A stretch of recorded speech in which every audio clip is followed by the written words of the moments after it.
Lorelei's hands were shaking as she stared at the $100 bill on table 7. $100. She'd never received a tip that large in her entire 6 months at Riverside Diner. But before she could pick it up, her manager, Barnaby, walked over, slipped the money into his pocket, and looked her dead in the eye like he dared her to say something. She had no idea that speaking up would land her in handcuffs 3 days later, accused of the very crime he committed. This is the story of how one waitress risked everything to expose the truth and how her courage changed everything. Before we go further, if you appreciate stories about everyday people standing up for what's right, hit that subscribe button and turn on notifications. You're watching The Story Loom, where we bring you real human stories that inspire. Now, let's get back to Lorelei's story. Mrs. Opal Whitmore, the sweet elderly woman who came in every Tuesday for scrambled eggs and toast, had left that $100 bill tucked under her coffee cup with a handwritten note that simply read, "You remind me of my granddaughter. Keep shining, dear." Lorelei pressed her palm against her chest, feeling her heart race. This money could cover her overdue electric bill, maybe even leave enough for groceries that weren't ramen noodles and canned soup. She reached for the bill, her fingers just inches away when Barnaby's voice cut through the morning din of the diner. "Lorelei, I need you in the kitchen, now."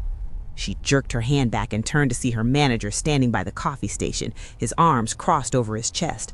Barnaby had that look on his face, the one that made all the waitresses walk a little faster and talk a little quieter. In the 3 years he'd been managing Riverside Diner, he'd perfected the art of making people feel small without raising his voice. "Can it wait 2 minutes? I just need to clear this table." "Did I ask if it could wait?" Lorelei felt heat creep up her neck, but she nodded and headed toward the kitchen. Behind her, she heard the soft shuffle of Barnaby's shoes on the linoleum floor. She pushed through the swinging doors, grabbed a dish rag from the sink, and waited for whatever lecture was coming. Barnaby had a rotation of complaints. She was too slow, too chatty with customers, smiled too much or not enough depending on his mood. But when she turned around, he wasn't there. She frowned and pushed back through the doors. Barnaby was at table 7. His back was to her, but she could see his hand hovering over Mrs. Whitmore's coffee cup. Then, in one smooth motion, he palmed the $100 bill and slipped it into his pocket. Lorelei froze. For a moment, she thought maybe she'd seen it wrong. Maybe he was just clearing the table. Maybe he was going to bring the money to her. But then he turned, saw her standing there, and his expression didn't change at all. No guilt, no surprise, just that same flat, controlled look he always wore. "Table 7's clear," he said, walking past her toward his office. "Get back to work." She stood there, her mind racing. He'd just stolen her tip right in front of her, like it was nothing, like she was nothing. "Barnaby?" Her voice came out smaller than she intended. He stopped but didn't turn around. "Yes?" "That was my tip. Mrs. Whitmore left that for me." Now he turned, slowly. His eyes were cold. "Tips over $50 go into the communal pool. It's house policy." "Since when?" "Since I made it policy. Is that going to be a problem?" Lorelei's mouth went dry. She needed this job. She was already 2 months behind rent, and her landlord had started leaving notes on her door. But $100? That was her electric. That was food. That was surviving another week. "That's not fair," she said quietly. Barnaby took a step closer, not threatening exactly, but deliberate. "You know what's not fair, Lorelei, having to manage a crew of waitresses who think they can question every decision I make. You want to work here or not?" She wanted to scream at him, wanted to call him a thief and a liar, but the words stuck in her throat because she knew how this ended. She'd seen it before with Jenny, the waitress who used to work the morning shift. Jenny had complained about Barnaby pocketing tips, and 2 weeks later she was fired for poor performance. No warning, no second chance. "I want to work here," she whispered. "Good, then we don't have a problem." He walked into his office and closed the door. Lorelei stood in the middle of the diner, feeling like she'd just been robbed in broad daylight. Around her, the breakfast crowd kept eating and talking and laughing like nothing had happened, because to them, nothing had, but to her, everything had. She grabbed a coffee pot and started making her rounds, refilling cups with a smile she didn't feel. At table 3, an older man asked if she was okay. She said she was fine. At table 9, a woman with 2 kids left her a $12 tip and told her she was doing a great job. Lorelei thanked her and meant it, even though all she could think about was that $100 bill in Barnaby's pocket. When her shift ended at 2, she clocked out and sat in her car in the parking lot for 20 minutes, staring at the steering wheel. She kept replaying the moment in her head, the way he'd taken the money so casually, the way he'd looked at her like she was an insect he could squash if she got too loud. Her phone buzzed, a text from her landlord. "Rent is 3 days late. Need payment by Friday or I'm starting eviction." Friday was 2 days away. Lorelei closed her eyes and tried not to cry. She'd moved to this town 8 months ago after her mom passed, hoping for a fresh start. No family, no safety net, just her and whatever she could scrape together. And now this. She drove home to her tiny studio apartment and spent the evening applying for other jobs online, gas stations, grocery stores, anything. But every application asked for references, and the only reference she had was Riverside Diner, which meant Barnaby. The next morning, she showed up for her shift at 6. Beatrix, the other morning waitress, was already there, tying her apron and yawning. "You look like you didn't sleep," Beatrix said. "Didn't really. Barnaby being a jerk again?" Lorelei hesitated. Beatrix had been at Riverside for 3 years. If anyone knew what Barnaby was really like, it was her. "Can I ask you something?" "Sure. Has Barnaby ever taken tips that weren't his?" Beatrix's face changed. The easy smile disappeared, replaced by something cautious. She glanced toward Barnaby's office, then pulled Lorelei into the storage room and closed the door. "What did you see?" Beatrix asked quietly. "He took a $100 tip that a customer left for me yesterday, just pocketed it like it was nothing." Beatrix sighed and leaned against a shelf of napkins. "Yeah, he does that." "And no one says anything?" "Jenny did. You know what happened to her." "So we just let him steal from us?" "Lorelei, it's not just tips." Beatrix lowered her voice even more. "He's been skimming from the register for years. I've seen him do it. 50 here, 100 there. He changes the books to make it look like credit card errors or inventory losses." Lorelei felt her stomach drop. "Does Mr. Pierce know?" "The owner?" "No. Barnaby's been here 10 years. Mr. Pierce trusts him completely, and Barnaby's smart. He only takes enough that it doesn't raise red flags." "So he just gets away with it?" "Unless someone reports him, but who's going to do that? We all need our jobs, and Barnaby's made it real clear what happens to people who cross him." Lorelei thought about her rent, her electric bill, the $12 in her bank account. She thought about Mrs. Whitmore's note. "Keep shining, dear." "I can't just let this go," she said. Beatrix put a hand on her shoulder. "I get it, I really do, but you need to think hard about this. You report him, and even if someone believes you, he'll make your life hell before he goes down. And if no one believes you, you're the one who's out of a job." "So I just keep my head down and let him rob us?" "I'm not saying it's right. I'm saying it's survival." The storage room door swung open. Barnaby stood there looking between them with that flat, unreadable expression. "You two have tables to serve, or do I need to write you both up for wasting time?" "No, sir," Beatrix said quickly, slipping past him. Lorelei followed, her heart pounding. As she walked past Barnaby, he leaned in just a slightly. "Careful who you trust around here, Lorelei. Not everyone has your best interests at heart." She didn't respond, just kept walking, but she felt his eyes on her back all morning, watching every move she made. If you've ever felt powerless at work, ever watched someone get away with something wrong and didn't know what to do, hit that like button and subscribe to the Story Loom, because Lorelei's story is just getting started. 3 days passed, and Lorelei couldn't stop watching Barnaby. She noticed things she'd missed before, the way he'd hover near the register during busy lunch rushes, how he'd always volunteer to do the end-of-the-day cash counts alone, the pattern of him sending waitresses on errands right before he disappeared into his office with the cash drawer. On Thursday afternoon, she was wiping down tables when she saw him do it again. The lunch crowd had just cleared out, and the register was full. Barnaby sent Beatrix to the storage room for more napkins, told the cook to check inventory in the walk-in freezer, and then casually opened the register. From where Lorelei stood by the window booths, she had a clear view. He pulled out a stack of 20s, counted 5 of them, and slipped them into his pocket. Then he adjusted the remaining bills, closed the drawer, and walked back to his office like nothing had happened. $100, just like that. Lorelei felt something shift inside her. This wasn't just about her stolen tip anymore. This was about every waitress who'd worked here, every honest hour they'd put in while Barnaby helped himself to money that wasn't his. She thought about her grandmother who'd raised her after her dad left. Her grandmother used to say, "Baby girl, your dignity is the only thing in this world that's truly yours. Don't ever let anyone take it from you." That night, Lorelei sat in her apartment with her laptop and searched for the corporate office number for Riverside Diner. It took 20 minutes of digging through old business listings, but she found it.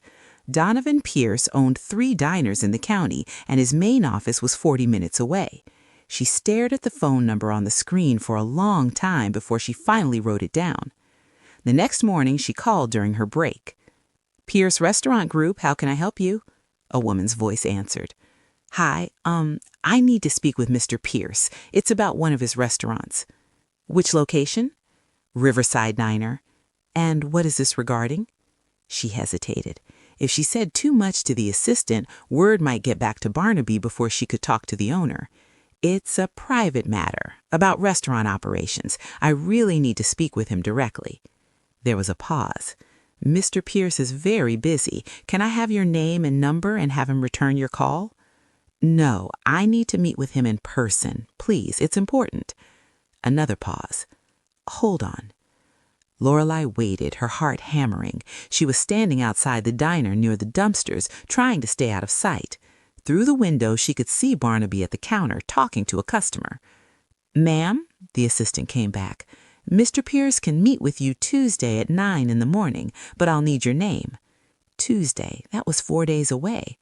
Lorelei Webb. I work at the Riverside location." "And this is regarding?" "Employee concerns. I'd rather discuss it with him directly." "All right, 9 a.m. Tuesday at the corporate office. Do you have the address?" Lorelei wrote it down, thanked her, and hung up. She stood there for a moment feeling both relieved and terrified. She just set something in motion that she couldn't take back. When she walked back inside, Barnaby was standing by the host station, arms crossed. "Long break?" "Sorry, had to make a call." "Personal calls on company time?" It was quick. He stared at her for a long moment, and she wondered if somehow he knew, but he just nodded toward the dining room. "Table 6 needs their check." She got through the rest of her shift on autopilot, but she couldn't shake the feeling that Barnaby was watching her more closely than usual. Every time she looked up, he seemed to be nearby. When she went to the storage room, he appeared in the doorway. When she was at the register, he'd come stand beside her checking receipts. That weekend dragged by. Lorelei worked her shifts, kept her head down, and counted the hours until Tuesday.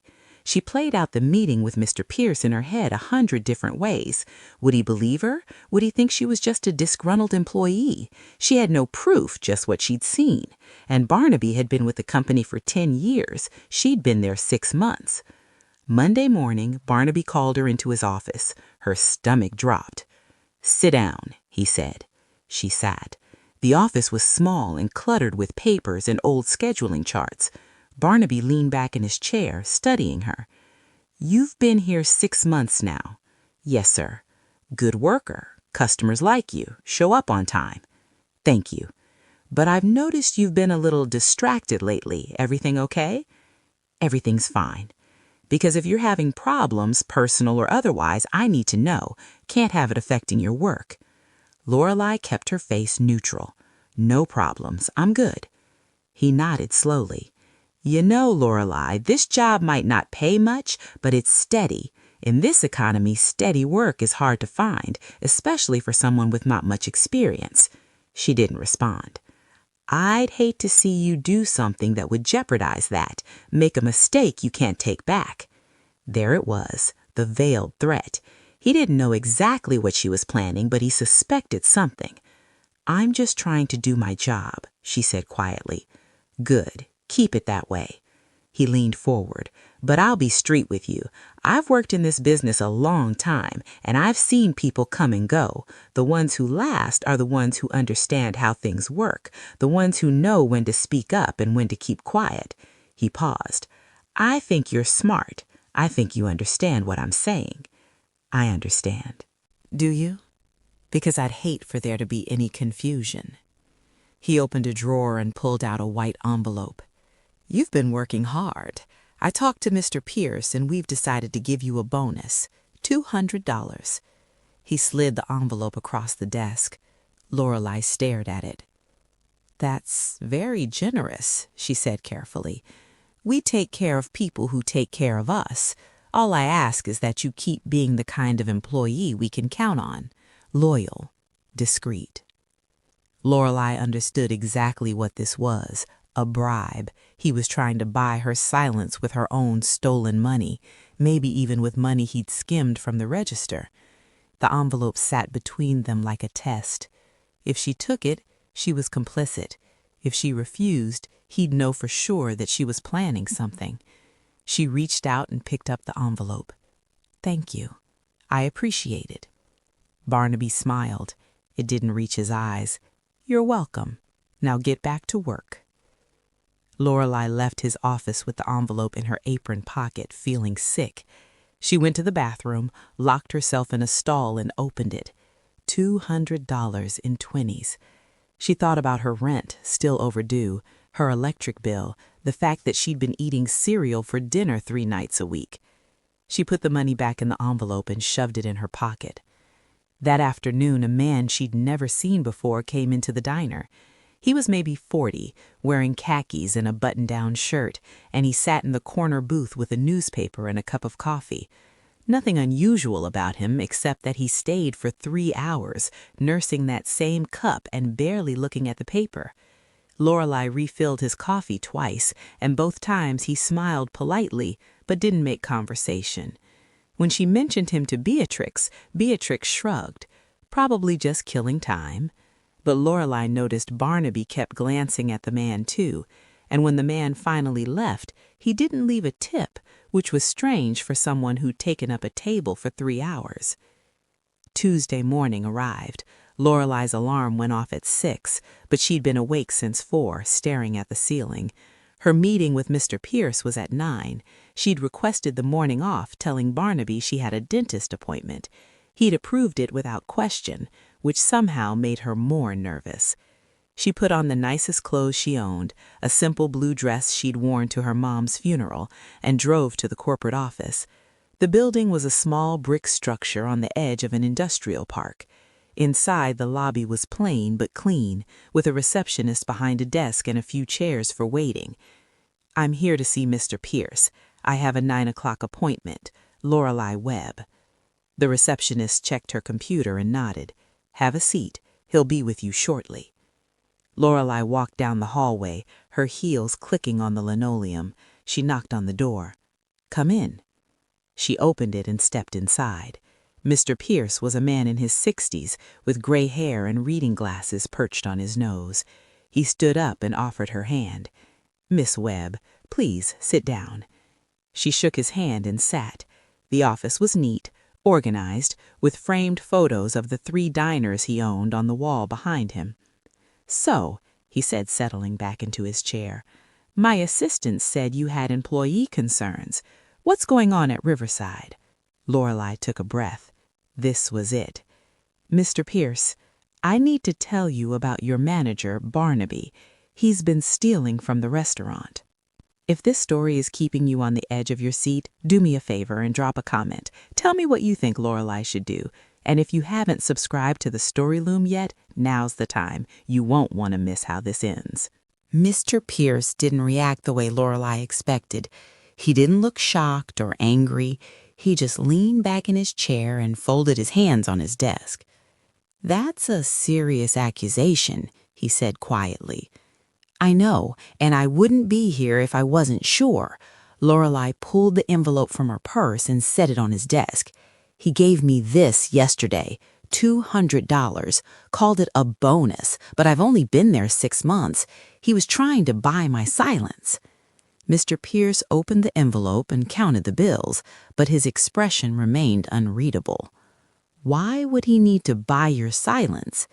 Because I saw him stealing tips from customers, and I saw him take money from the register last week, $100, right after lunch rush. He's been doing it for years. Do you have proof? Lorelei's heart sank. I saw it happen multiple times. But no documentation, no photos or video?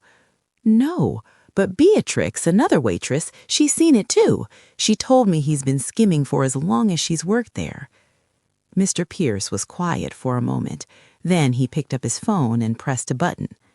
Sandra, can you pull the Riverside Diner financial reports for the last 6 months? Bring them to my office. He hung up and looked at Lorelei. I appreciate you coming forward. If what you're saying is true, it's a very serious matter, but I need you to understand that Barnaby has been with me for 10 years. He's never given me a reason to doubt him, so before I make any accusations, I need to look at the numbers myself. He changes the books, Lorelei said. That's what Beatrix told me. He makes it look like credit card errors or inventory problems. Then we'll look at credit card reconciliations and inventory reports too. Mr. Pierce leaned forward. Miss Webb, I'm not dismissing what you're telling me, but I also can't fire a 10-year employee based on one person's word. I need evidence. The receptionist knocked and entered with a thick folder. Mr. Pierce thanked her and started flipping through papers. Lorelei sat there, feeling helpless. She'd expected him to be outraged, to immediately confront Barnaby or launch an investigation. Instead, he was treating this like a bookkeeping discrepancy. After several minutes, Mr. Pierce looked up. I'm not seeing any red flags here. Revenue is consistent with previous years, actually slightly up. Inventory losses are within normal range. Because he's hiding it, Lorelei said, trying to keep the desperation out of her voice. He's good at it. That's how he's gotten away with it for so long. Mr. Pierce set the folder down. Here's what I'm going to do. I'm going to have my accountant do a full audit of Riverside's books. If there are discrepancies, we'll find them. In the meantime, I need you to go back to work and act like nothing has happened. Can you do that? For how long? The audit will take about 2 weeks. 2 weeks. Lorelei thought about going back to the diner, seeing Barnaby every day, knowing he suspected something. What if he realizes I reported him? Did you tell anyone else about this meeting? No. Then he has no reason to suspect anything. Just do your job, keep your eyes open, and if you see anything else, document it. Take photos if you can. Write down dates and times. The more evidence we have, the stronger the case. Lorelei stood up, feeling defeated. She'd risked everything to come here, and now she had to go back and pretend nothing had changed. Okay. Miss Webb, Mr. Pierce's voice stopped her at the door. I'm taking this seriously, I promise you that, but I have to do this the right way. If Barnaby is stealing from me, I'll handle it, but I need proof. She nodded and left. The drive back to her apartment felt longer than usual. She'd done the right thing, hadn't she? But it didn't feel like enough. Barnaby was still there, still stealing, still controlling everything, and now she had to face him, knowing she'd reported him but couldn't prove it. Her phone rang. It was the diner. She considered not answering, but that would look suspicious. Hello? Barnaby, it's Lorelei. How was the dentist? Her mouth went dry. Fine, just a cleaning. Good. Listen, I need you to come in this afternoon. Beatrix called in sick and we're short-staffed. I'm not scheduled until tomorrow. I know, but I really need the help. Can you be here by 2? She wanted to say no. Every instinct told her to stay away, but refusing would raise questions. Yeah, I can be there. Great, see you then. He hung up. Lorelei sat in her car, gripping the steering wheel. Something felt wrong. Barnaby never called people in on their days off. He always complained about overtime costs. Why now? When she arrived at the diner at 2, Beatrix was there, looking perfectly healthy. "I thought you called in sick," Lorelei said. Beatrix looked confused. "No, I'm fine. Why?" "Barnaby said you were sick. That's why he called me in." Beatrix's face changed. "Lorelei, I never called in. I've been here since 6 this morning." A cold feeling settled in Lorelei's stomach. She looked around the diner. It wasn't busy. 3 tables, all with customers who looked settled in. They didn't need an extra waitress. Barnaby came out of his office. "Lorelei, glad you could make it. I need to talk to you in the back." She followed him past the kitchen to the storage room. Her heart was pounding. He closed the door behind them. "So," he said, turning to face her, "how was your meeting?" Lorelei felt the blood drain from her face. "What?" "Your meeting this morning with Mr. Pierce." He pulled out his phone and showed her a photo. It was her walking into the corporate office building. "You weren't at the dentist." "I don't know what you're talking about." "Don't lie to me. I had someone follow you." He put his phone away. "You went to the owner. You tried to rat me out." Lorelei's mind raced. She could deny it, but there was no point. "You're stealing. Someone had to do something." Barnaby laughed. It was cold and humorless. "And what did Mr. Pierce say? Did he believe you? Did he fire me on the spot?" She didn't answer. "Of course he didn't, because you have no proof. You have nothing but your word against mine. And who do you think he's going to believe? The manager who's made him money for 10 years, or the waitress who's been here 6 months and is already causing problems? I saw you. I watched you take that money." "So what? You think that matters? You think anyone cares what you saw?" He stepped closer. "Here's what's going to happen. You're going to go back to Mr. Pierce and tell him you made a mistake, that you were confused, that you're sorry for wasting his time." "No." "No?" Barnaby's expression hardened. "Then you're going to leave me no choice." He walked past her and out of the storage room. Lorelei stood there, shaking. She heard him talking to someone in the kitchen, but couldn't make out the words. Then he came back with the other manager, an older man named Greg who worked evenings. "Greg, I need you to witness something," Barnaby said. He walked to the employee lockers and opened Lorelei's. Inside, tucked behind her spare apron, was a stack of $20 bills. Lorelei's heart stopped. "That's not mine." Barnaby pulled out the money and counted it. $300. "Greg, you're seeing this, right?" Greg nodded, looking uncomfortable. "Yeah, I see it." "That's not mine," Lorelei said again, her voice rising. "He planted that. This is exactly what he did to Jenny." "Jenny was caught red-handed stealing from the register, just like you." Pulled out his phone. "I'm calling the police." "No, you can't do this. Mr. Pierce knows I came to him. He'll know this is a setup." "Will he?" Barnaby dialed. "Or will he think you're a thief who tried to deflect blame by making false accusations? Which story sounds more believable?" Lorelei felt tears burning her eyes. This couldn't be happening. She'd tried to do the right thing, and now she was the one being framed. "Riverside Diner. I need to report a theft. One of my employees has been stealing from the register. Yes, we have evidence. $300 found in her locker." "Yes, we'll wait here." He hung up and looked at Lorelei. "You should have taken the money I offered you and kept your mouth shut. Now you're going to lose everything." Beatrix appeared in the doorway. "What's going on?" "Stay out of this," Barnaby said. But Beatrix looked at Lorelei, saw the tears, saw the money in Barnaby's hand, and her face went pale. "Lorelei didn't take that money." "Then where did it come from?" "You planted it, just like you did with Jenny." Barnaby's jaw tightened. "Beatrix, if you want to keep your job, you'll go back to the floor right now." "I'm tired of being scared of you," Beatrix said, her voice shaking. "I'm tired of watching you steal and lie and ruin people's lives." "Then you can join her when the police get here." The front door chimed. A police officer walked in, and Barnaby's expression shifted back to concerned manager. "Officer, thank you for coming so quickly. We have a situation." Lorelei stood frozen as Barnaby explained how they discovered money missing from the register, how he checked employee lockers and found the cash in hers. The officer listened, took notes, and then turned to Lorelei. "Ma'am, is this your locker?" "Yes, but I didn't take that money. He planted it. I reported him to the owner this morning for stealing, and now he's trying to frame me." The officer looked between them. "Sir, is it true she made a complaint against you?" "She made some unfounded accusations, yes. I think she was trying to cover her tracks."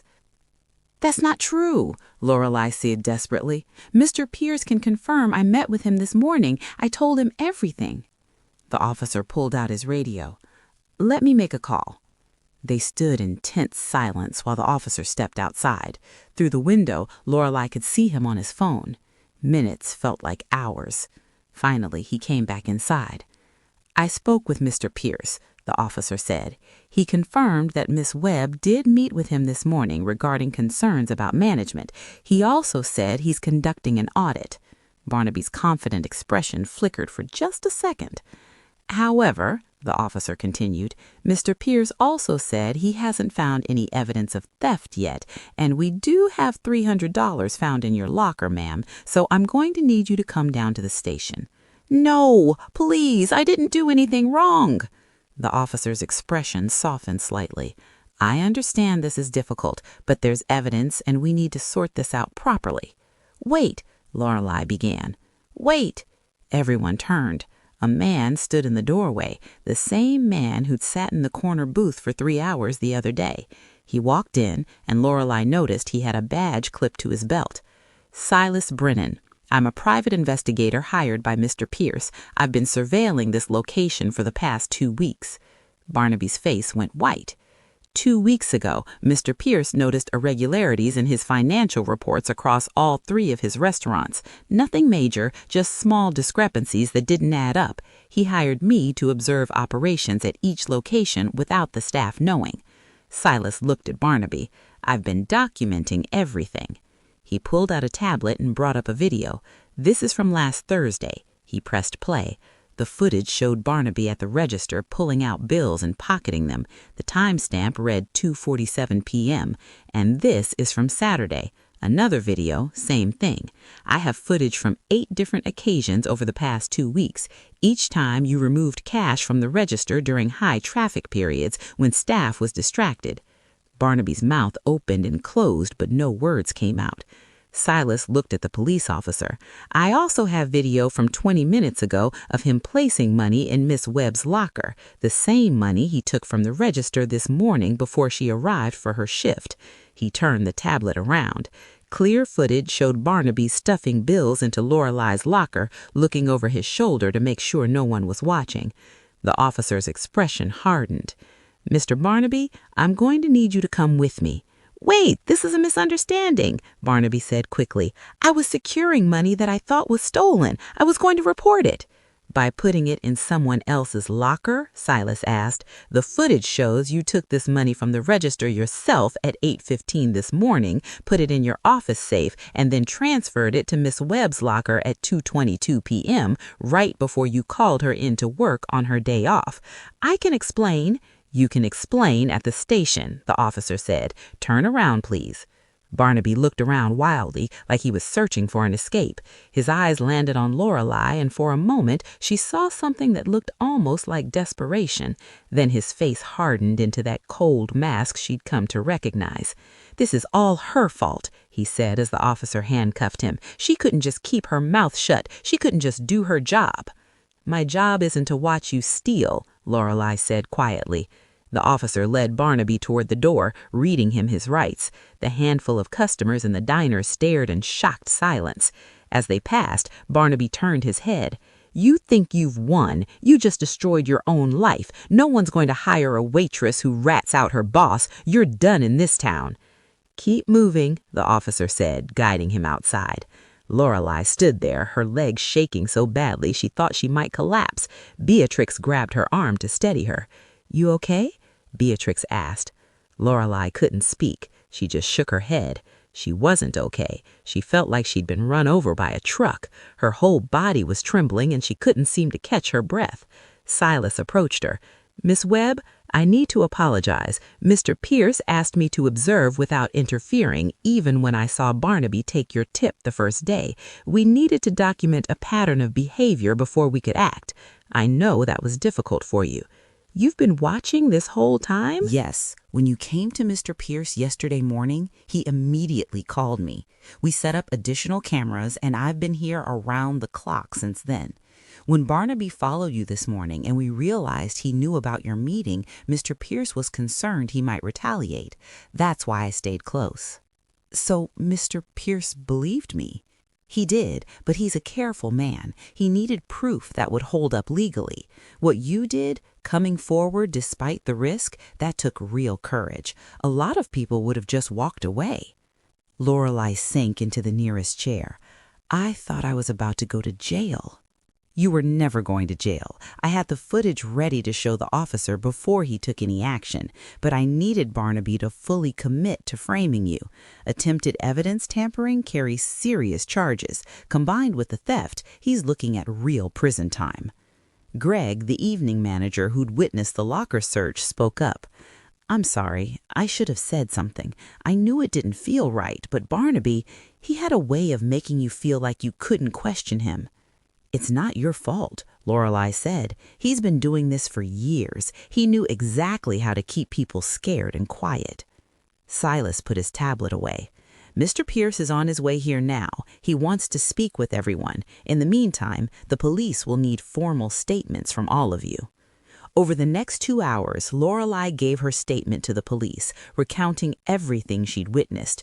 Beatrix did the same, finally able to share what she'd seen over the past 3 years without fear of retaliation. Greg admitted he'd suspected something was wrong, but had been too afraid to speak up. Even the cook, a quiet man named Ray, came forward and said he'd noticed inventory discrepancies that never made sense. When Mr. Pierce arrived, he called everyone into his office. His face was grave. I owe all of you an apology, he said. Barnaby worked for me for 10 years, and I trusted him completely. I should have been paying closer attention. I should have created an environment where you felt safe coming forward sooner. He looked at Lorelei. Miss Webb, you did something incredibly brave. You risked your job, your livelihood to do what was right. That's the kind of integrity I want in my organization. Thank you, Lorelei said softly.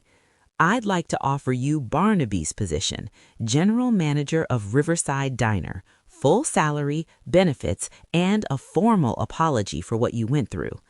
Lorelei blinked. Manager? But I've only been here 6 months. And in those 6 months, you've shown more honesty and strength than Barnaby showed in 10 years. You know this place. The customers love you. The staff respects you. If you're willing, the job is yours. She looked around the room. Beatrix was smiling. Greg nodded encouragingly. Even Ray gave her a small thumbs up. I'll do it. Thank you. Mr. Pierce stood and shook her hand. Report Monday morning. We'll get you set up. And Miss Webb, if you ever see something wrong again, my door is always open. I mean that. 3 weeks later, Lorelei sat in what used to be Barnaby's office. She'd repainted it, thrown out his clutter, and put up a photo her grandmother had given her years ago. It showed a sunrise over a lake with the words, "Keep shining," written in her grandmother's handwriting. The same words Mrs. Whitmore had written on that note with the $100 tip. The diner was busier than ever. Word had gotten out about what happened, and people came in to meet the waitress who'd stood up to a corrupt manager. Some came just to shake her hand. Others left generous tips with notes of encouragement. The staff had relaxed, too, no longer walking on eggshells. They laughed more, worked better together. The whole atmosphere had changed. Beatrix knocked on the office door. "Lorelei, Mrs. Whitmore just came in. She's asking for you." Lorelei walked out to the dining room. Mrs. Whitmore sat in her usual booth, smiling warmly. "I heard what happened," the elderly woman said. "I'm so proud of you, dear." "Your tips started all of this," Lorelei said, sitting across from her. "If you hadn't left that $100, I might never have seen what Barnaby was doing." "Oh, I think you would have. People like you, people with integrity, they can't help but notice when things aren't right. The tip just gave you a reason to pay attention." Mrs. Whitmore reached across the table and squeezed Lorelei's hand. "Your grandmother would be proud of you, too." Lorelei felt tears prick her eyes. "How did you know about my grandmother?" "You told me once. You said she raised you, taught you about dignity and doing what's right even when it's hard. That's why I left you that tip. I could see her in you." They sat together for a while, drinking coffee and talking. When Mrs. Whitmore finally left, she hugged Lorelei and pressed something into her hand, another $100 bill. "Mrs. Whitmore, I can't accept this." "Yes, you can. You've earned it. And this time, no one's going to take it from you." As Lorelei watched her walk to her car, she thought about everything that had happened.